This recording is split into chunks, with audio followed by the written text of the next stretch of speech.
من أجل ذلك كتبنا على بني إسرائيل أنه من قتل نفسا بغير نفس أو فساد في الأرض فكأنما قتل الناس جميعا ومن أحياها فكأنما أحيا الناس جميعا وَلَقَدْ جَاءَتْهُمْ رُسُلُنَا بِالْبَيِّنَاتِ ثُمَّ إِنَّ كَثِيرًا مِّنْهُمْ بَعْدَ ذَلِكَ فِي الْأَرْضِ لَمُسْرِفُونَ۔ اس قتل کی وجہ سے ہم نے بنی اسرائیل کے ذمے یہ بات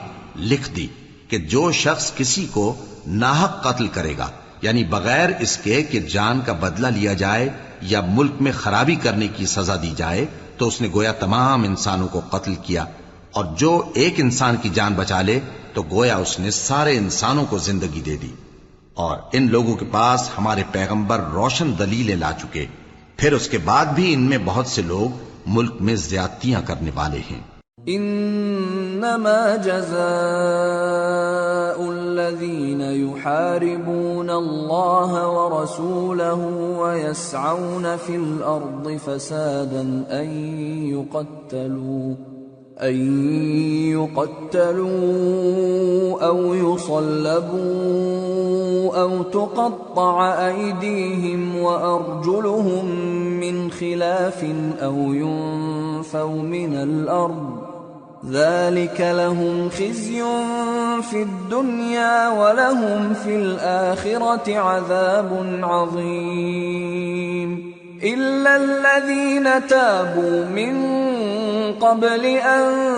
تقدروا عليهم فاعلموا أن الله غفور رحيم۔ جو لوگ اللہ اور اس کے رسول سے لڑائی کریں اور ملک میں فساد کرنے کو دوڑتے پھریں، ان کی یہی سزا ہے کہ بری طرح قتل کر دیے جائیں یا سولی چڑھا دیے جائیں یا ان کے ایک ایک طرف کے ہاتھ اور ایک ایک طرف کے پاؤں کاٹ دیے جائیں یا ملک سے غائب کر دیے جائیں۔ یہ تو دنیا میں ان کی رسوائی ہے، اور آخرت میں ان کے لیے بڑا بھاری عذاب تیار ہے۔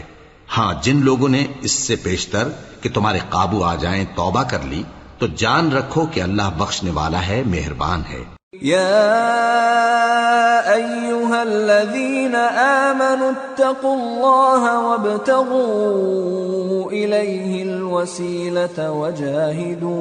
وجاہدوا فی سبیلہ لعلکم تفلحون۔ اے ایمان والو، اللہ سے ڈرتے رہو اور اس کا قرب تلاش کرتے رہو، اور اس کے رستے میں جہاد کرو تاکہ کامیاب ہو جاؤ۔ ان الذين كفروا لو ان لهم ما في الارض جميعا ومثله معه ليفتدوا به من عذاب يوم القيامة ما تقبل منهم ولهم عذاب أليم۔ يريدون أن يخرجوا من النار وما هم بخارجين منها ولهم عذاب مقيم۔ جو لوگ کافر ہیں، اگر ان کے پاس روئے زمین کا سب مال و متاع ہو